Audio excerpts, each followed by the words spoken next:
नमस्कार। आप देख रहे हैं स्पेशल कवरेज न्यूज। मैं हूं आपके साथ शिव कुमार। मेरे साथ हैं वरिष्ठ पत्रकार आदरणीय डॉक्टर राकेश पाठक जी। स्वागत और अभिनंदन। कहते हैं जब परेशानियों का सबब आता है तो फिर एक तरफ से नहीं आता है, फिर चौतरफा आता है। और ये संकट का वक्त इस समय भाजपा और आरएसएस के पीछे कहते नहीं उसने भूत छोड़ दिया है। तो फिर जहां जहां जाता है वहां वहां भूत पीछे साई की तरह घूम रहा है। तो ये परेशानियों का भूत मोदी, बीजेपी और आरएसएस से संकट कम होने का नाम नहीं ले रहा है। आप कहेंगे ऐसा क्यों? तो मैं आपको बताऊं कि बीजेपी इस समय कई मामलों में लड़ रही है। चुनाव आयुक्त, मुख्य चुनाव आयुक्त के खिलाफ महाभियोग आया हुआ था। उन्होंने लोकसभा अध्यक्ष को भी कॉपी नहीं किया और उन्होंने कल चुनाव का ऐलान कर दिया, तब जब उनका पद खतरे में। हालांकि उनका पद बच जाएगा, लेकिन उन्हें एक ईमानदारी के तौर पर कल चुनाव आयोग की घोषणा नहीं करनी थी, क्योंकि ऑलरेडी दो चुनाव आयुक्त तो साथ में थे, किसी एक से करा देते। ये अलहदा बात है। बीजेपी इस समय ईरान से रिश्ते बनाए, अमेरिका से बिगाड़े, इजराइल से बिगाड़े, किस किस से बिगाड़े। क्योंकि मेरे हिसाब से तो बीजेपी सरकार है। इस मीडिया के नैरेटिव ने जो गढ़ा कि मोदी सरकार है, वो सरकार का ही सिस्टम गलत कर दिया। पहले कोसते थे यूपीए सरकार को, कभी मनमोहन सरकार को नहीं कोसा। लेकिन इस सब के बीच जो बड़ी खबर आ रही है वो अमेरिका के धार्मिक स्वतंत्रता आयोग से आ रही है, धार्मिक आयोग से आ रही है। वो कह रहा है कि आरएसएस को बैन कर दीजिए। किससे कह रहा है? प्रधानमंत्री नरेंद्र मोदी से। क्यों कह रहा है? कि वो कह रहा है कि आप कह रहे थे एक एनजीओ है, तो एक एनजीओ के पास इतना बड़ा तारतम्य क्यों है? अभी पूरी डिटेल तो राकेश सर बताएंगे, लेकिन एक सवाल है। ट्रंप के अंदर में वो आयोग है और वो आयोग मांग कर रहा है आरएसएस रोक दो, वो आयोग कर रहा है रो रोक दो, जो उनके सबसे प्रिय डोभाल जी के नेतृत्व में चलता है। तो आखिर अमेरिका भारत से चाहता क्या है? क्या बिल्कुल एक तरीके से भारत अमेरिका को सौंपा जा सका है? कल ये ना हो जाए कि आदेश आ जाए कि राकेश सर की रसोई में अब लौकी की सब्जी कल से नहीं बनेगी, क्योंकि लौकी पर हम प्रतिबंध लगा रहे हैं। तो मानना पड़ेगा। ये बात मैं बड़ी मजाक में नहीं कह रहा हूं, मैं बड़ी गंभीरता से कह रहा हूं। भारतीयों को जागना चाहिए कि आखिर हर मामले में अमेरिका हस्तक्षेप क्यों कर रहा है। और ये ऐसा नहीं है उसने पहली बार कहा, ये 7वीं बार उसने कहा है। इसका मतलब वो बार बार आरएसएस और बीजेपी की कार्यप्रणाली से नाराज है। फिर भी बीजेपी की जब जब सरकार आती है तो ये अमेरिका के खेमे में खड़े दिखते हैं। आखिर क्यों? राकेश सर, क्या है पूरा मामला? शिव कुमार जी, एक तो संशोधन ये है कि इस आयोग ने मोदी सरकार या भारत सरकार से कुछ नहीं कहा है, उसने अमेरिकन कांग्रेस में रिपोर्ट पेश की है। ये आयोग जो है उसका नाम है United states commission for international religious freedom. ये आयोग पूरी दुनिया में तमाम देशों में वहां के नागरिकों को जो धार्मिक आजादी है, अपने धर्म का पालन करने, अपने रीति रिवाज को निभाने, अपनी परंपराओं का निर्वाह करने की जो आजादी है उस पर नजर रखती है ये जो कमीशन है, आयोग जो है। और इसे गठित किया है अमेरिकन कांग्रेस ने, यानी डोनाल्ड ट्रंप की सरकार ने, डोनाल्ड ट्रंप ने। ये आयोग दुनिया के तमाम देशों में जो धार्मिक स्वतंत्रता है वो किस तरह बाधित हो रही है, कहाँ कितनी आजादी है, कहाँ अल्पसंख्यकों पर अत्याचार हो रहा है, कहाँ अल्पसंख्यकों को अपने रीति रिवाज, धार्मिक स्वतंत्रता का पालन करने का अवसर नहीं मिल रहा, इस पर नजर रखती है। और फिर साल में एक बार इसकी रिपोर्ट अमेरिका की संसद को, कांग्रेस को पेश की जाती है। जो 2026 की सालाना रिपोर्ट है वो भारत के लिए, नरेंद्र मोदी के लिए एक बार फिर चिंता का सबब है। आयोग ने यह माना है कि भारत में अल्पसंख्यकों पर जो अत्याचार हो रहा है उसके पीछे राष्ट्रीय स्वयंसेवक संघ और यहाँ की सरकार का संरक्षण शामिल है। इसमें हमारी सबसे बड़ी काउंटर इंटेलिजेंस एजेंसी जो रॉ है उसका जिक्र भी आ गया। आयोग ने कहा है कि भारत में अल्पसंख्यकों के साथ दुर्व्यवहार होता है, उन्हें अपनी रीति रिवाज, अपनी परंपराओं का पालन करने का अवसर नहीं मिलता, और ये सब इस आधार पर है कि पिछले 12 सालों में मॉब लिंचिंग की जितनी घटनाएं हुई हैं वे सब वहां दर्ज की गई, सब देखी गई। जिस तरह मुसलमानों को, ईसाइयों को टारगेट किया जा रहा है, क्रिसमस के मौके पर चर्चों पर हमले, क्रिसमस की सजावट वाले मॉल्स पर हमले, गिरजाघरों के भीतर घुसकर ईसाइयों से बदसलूकी, रमजान में, ईद के मौके पर, मुहर्रम पे, हर अवसर पर मुसलमानों के खिलाफ नारेबाजी, कब्रें खोदने का काम, बाजारों में तोड़फोड़, ये सारी चीजें, इसका पूरा डोजियर वहां तैयार होता रहता है, सब दस्तावेज लिखे जाते रहते हैं। कोई ऐसी चीज नहीं है कि अगर भारत में कोई सोचे कि दिल्ली में किसी पुराने कब्रिस्तान में भगवाधारियों ने अगर कब्र खोद दी है और उसके वीडियो वायरल हो रहे हैं तो अमेरिका में कोई देख नहीं रहा है। तो इस आधार पर आयोग ने कहा है कि यहां पर धार्मिक स्वतंत्रता का उल्लंघन हो रहा है निरंतर। इसलिए अमेरिका की सरकार आरएसएस और रॉ के लोगों को अमेरिका में प्रवेश करने से प्रतिबंधित कर दे, उन पर रोक लगा दी जाए। और तो और इसको एक बड़े गंभीर मामले से जोड़ा गया है कि भारत अमेरिका से जो हथियार खरीदता है, जो बिक्री है, उसका नाम आर्म्स एक्सपोर्ट कंट्रोल एक्ट की धारा 6, इसको लागू करके भारत को अमेरिका हथियार बेचना बंद करे। हमारी सेनाओं के लिए अमेरिका से बहुत अलग अलग तरह के हथियार आते हैं। आयोग कह रहा है कि भारत सरकार, राष्ट्रीय स्वयंसेवक संघ अल्पसंख्यकों पर अत्याचार कर रहे हैं, इसलिए भारत को हथियार बेचना भी बंद कीजिए, इनके लोगों का अमेरिका में प्रवेश बंद कीजिए, इन पर प्रतिबंध लगाइए। कुल मिलाकर आरएसएस पर प्रतिबंध और रॉ के लोगों पर प्रतिबंध की मांग की जा रही है। और ये पिछले कई साल से लगातार इस United states commission for international religious freedom, संयुक्त राज्य आयोग अंतरराष्ट्रीय धार्मिक स्वतंत्रता के लिए गठित उस आयोग की सिफारिश है। अब आप जरा इसकी तुलना कीजिए प्रधानमंत्री नरेंद्र मोदी के लाल किले के भाषण से, जिसमें उन्होंने आरएसएस के कसीदे काटते हुए कहा था कि आरएसएस दुनिया का सबसे बड़ा एनजीओ है।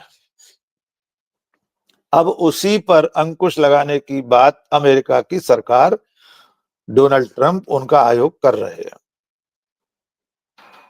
इसके पीछे आप पिछले 12 साल की घटनाएं जो मैंने संक्षेप में कही, उन सबको जोड़ लीजिए। ये गंभीर संकट है, क्योंकि आरएसएस तो डोनाल्ड ट्रंप की सरकार में अपनी पैठ बनाने के लिए, लाइजनिंग के लिए, अमेरिका की लाइजनिंग फर्म को ठेका दिया था, कई करोड़ डॉलर उसको दिए थे। अभी हाल ही में हमारे आपके उस खबर को चर्चा में लाने के बाद हमने भी उस पर वीडियो बनाया था।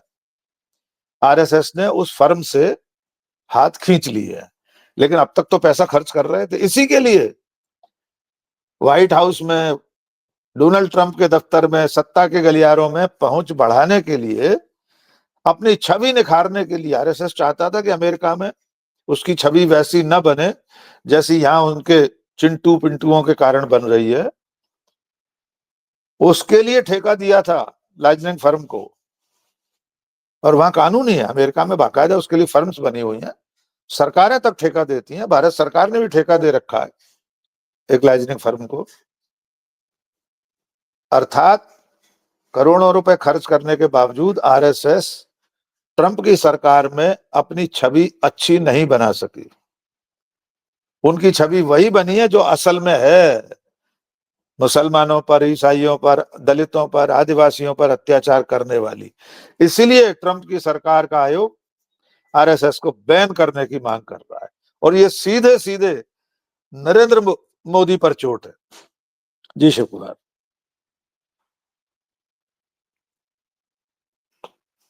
आवाज नहीं आ रही आपकी, अनम्यूट कीजिए।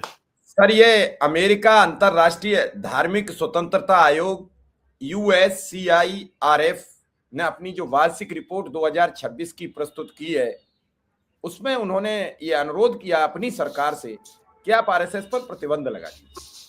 उन्होंने कहा, जो कारण है वो ये आया सामने, आयोग का मानना है कि आरएसएस भारत में धार्मिक स्वतंत्रता के उल्लंघन, अल्पसंख्यकों के खिलाफ हिंसा के लिए जिम्मेदार बताइए। सर, बड़ी गंभीर टिप्पणी है, जिम्मेदार हो।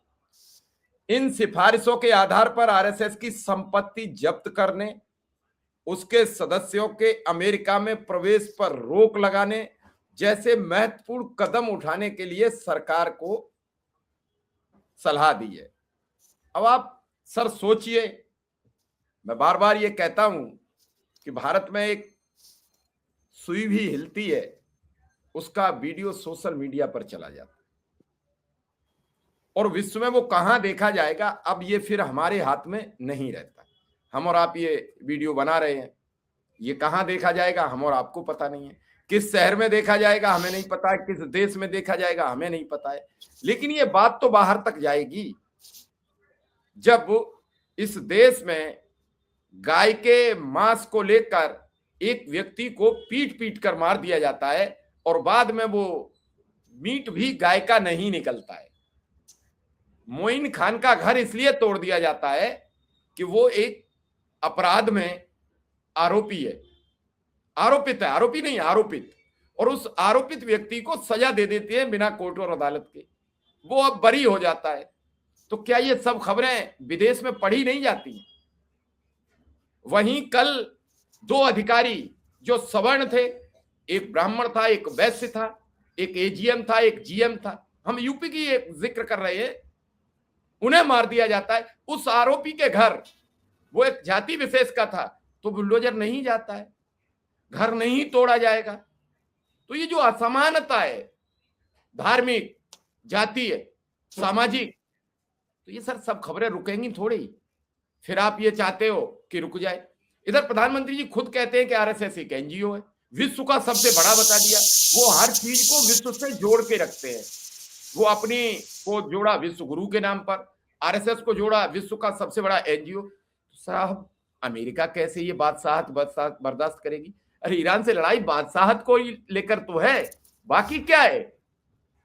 तो क्या सर अब इस रोक के बाद ये भी रोक लगेगी? हमारे गृह मंत्री तो विदेश यात्रा पर जाते ही नहीं है, जब से गृह मंत्री बने विदेश यात्रा पर गए नहीं है। तो क्या अब भागवत की भी अमेरिका यात्रा पर रोक लग गई? बड़ा महत्वपूर्ण सर सवाल है। बिल्कुल, बहुत महत्वपूर्ण सवाल है, लेकिन अभी कह नहीं सकते क्योंकि अमेरिका की सरकार ने इस सिफारिश पर कोई अंतिम निर्णय नहीं लिया है। आयोग है ये, उसके पास उस तरह की एग्जीक्यूटिव पावर नहीं है, सिफारिश कर सकता है वहां। लेकिन उसमें बड़ी महत्वपूर्ण चीज एक छूट रही थी मुझसे कि इस संस्था की जो संपत्तियां हैं उन्हें भी जब्त कर लिया जाए। आप जानते हैं कि आरएसएस ने दुनिया भर में पैर पसार रखे हैं।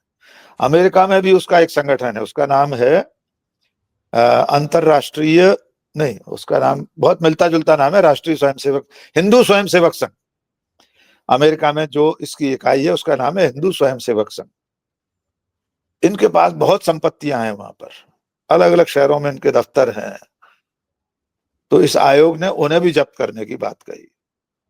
आपने बड़ी बारीक बात कही कि हम और आप जो बात कर रहे हैं, दुनिया भर के लोग जो काम करते हैं सोशल मीडिया पर, साधारण लोग जो वीडियो वायरल कर देते हैं, फेसबुक, ट्विटर, इंस्टाग्राम पर अगर एक चीज पोस्ट हो गई तो वो भारत की 4 दीवारी में सीमित थोड़ी ही रहती है।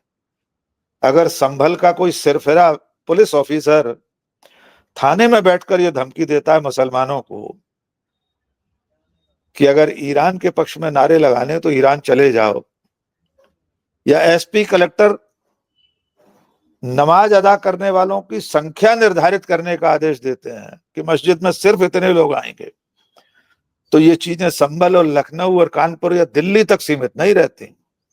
अमेरिका में बैठा हुआ ये आयोग भी इन वीडियोस को सुनता है, उसमें हिंदी समझने की जरूरत नहीं है। आजकल तो एआई से ऑटोमेटिकली मोबाइल पर ट्रांसलेट होते हुए आ जाती हैं चीजें, ट्रांसक्रिप्ट आ जाती है, ऑडियो भी आप जिस भाषा में चाहें उस भाषा में आ जाएगा।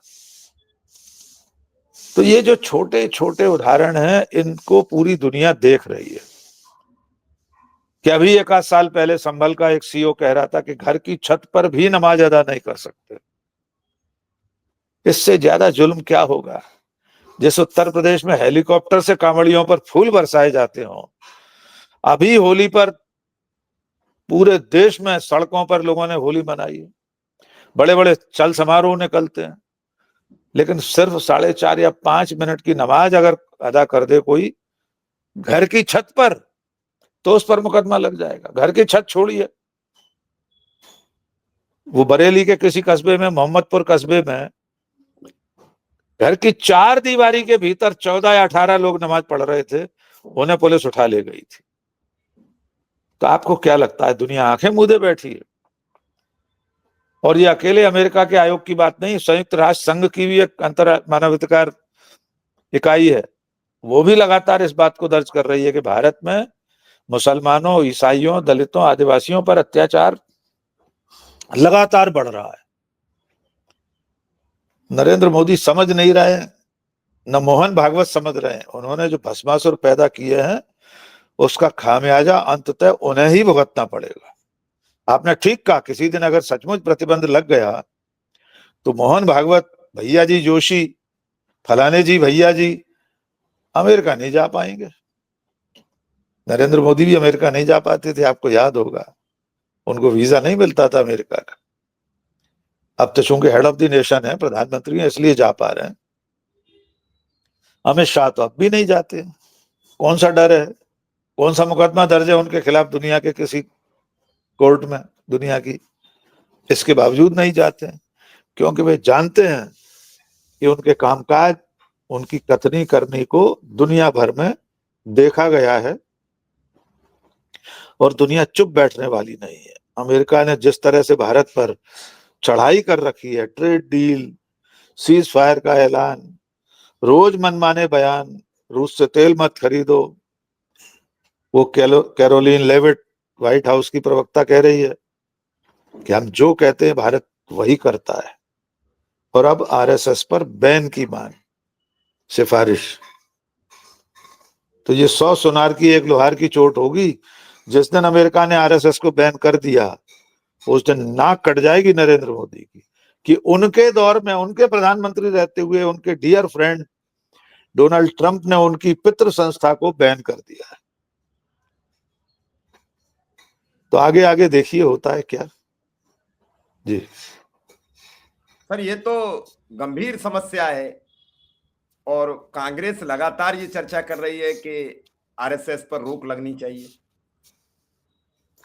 सर, एक सबसे बड़ी बात यह है, क्या अमेरिका ने जो अभी क्रिसमस के त्योहार पर जो हुड़दंग हुआ वो नहीं देखा होगा? देखा होगा 100%। तो जब ये सब होगा तो विदेश में तो आज भी सरकारों के होते हुए सरकार के खिलाफ कई आयोग दिशा निर्देश देते हैं। भारत थोड़े ही है कि पहली बार भारत में भी हो रहा है, इससे पहले भारत में भी आयोग दिशा निर्देश देते रहे। सरकार ने माने या न माने, वो सरकार का अपना नजरिया रहा। कल चुनाव आयुक्त से लगातार यही तो सवाल किए गए कि महाभियोग आपके खिलाफ दर्ज है, आपकी राय क्या है इस पर? तो उन्होंने राय नहीं बताई, वो कुर्सी छोड़कर जाने लगे।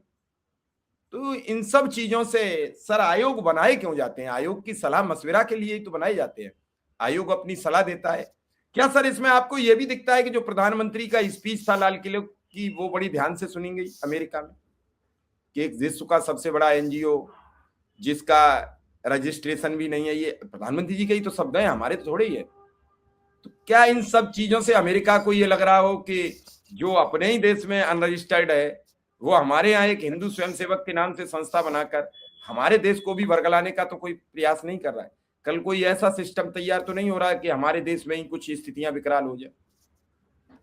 ऐसी गतिविधियां वहां भी चल रही हैं। ये जो आरएसएस की इकाइयां हैं विदेशों में काम करने वाली, खास तौर से अमेरिका में, उसने वहां अच्छा खासा जाल बिछा लिया है। वहां भी इसी तरह की हिंदू मुस्लिम विभाजनकारी बातें करना शुरू कर दी है।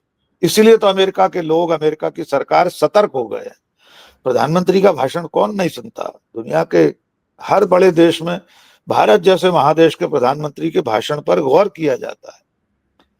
खासतौर से अमेरिका और रूस तो ऐसे, और चीन, ये तो 3-4 ऐसे देश हैं जो पूरी तरह से नजर रखते हैं कि प्रधानमंत्री क्या कह रहा है, कोई नीतिगत बात तो नहीं कर रहा है।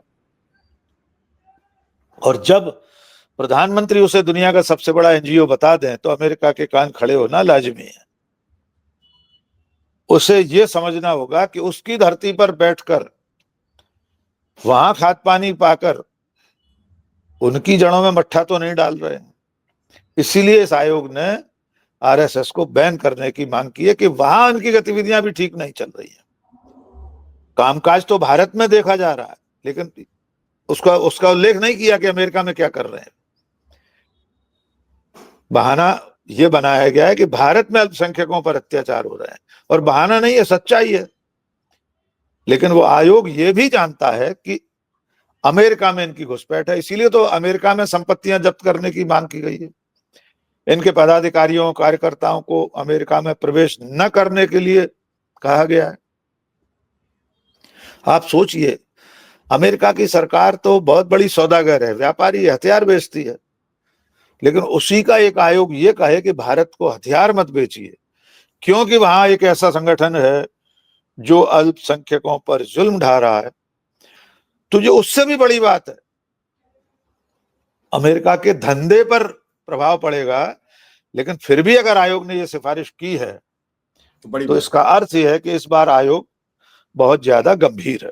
जी सर, इसमें एक सवाल और उठ रहा है, क्या ईरान से लगातार प्रधानमंत्री की बात करना, विदेश मंत्री की बात करना, उस समय ये आदेश आना, क्या इससे भी कोई संबंध प्रतीत हो रहा है कि जब अमेरिका ईरान से लड़ रहा है और उस समय आप लगातार ईरान के पक्ष में खड़े हो गए, इजराइल मिल के आए, उसके दूसरे दिन युद्ध होता है और अब आप ईरान से लगातार गलवैया कर रहे हो क्योंकि गैस फंसी हुई है, जहाज फंसे हुए हैं, तो क्या इसका भी असर कुछ दिख रहा है? मुझे नहीं लगता कि इसका हालिया असर होगा, क्योंकि युद्ध तो अभी 16-17 दिन पहले शुरू हुआ है। आयोग की ये रिपोर्ट तो साल भर की तैयारियों के आधार पर, जहां तक मुझे मालूम है, फरवरी या मार्च में आ जाती है। तो युद्ध का इस पर कोई असर इस रिपोर्ट पर नहीं होगा, लेकिन युद्ध का बाकी जो असर हो सकता है वो तो दिखाई दे रहा है। हमने अमेरिका के साथ एकदम गांठ बांध ली है, ऐसा हो गया जैसे समधी छाती पान करते हैं शादी के बाद। तो डोनाल्ड ट्रंप के साथ, बेंजामिन नेतन्याहू के साथ नरेंद्र मोदी ने छाती पान की रस्म निभा ली है। तो अब इसका खामियाजा तो भुगतना पड़ेगा। ईरान, चीन, रूस, इन सारे देशों के साथ आपके जो रिश्ते थे वे तो अब दरक गए हैं पूरी तरह से। फिलहाल देखना यह होगा कि इस सिफारिश पर अमेरिका की सरकार क्या कदम उठाती है, क्योंकि अब तक आरएसएस को बैन नहीं किया है।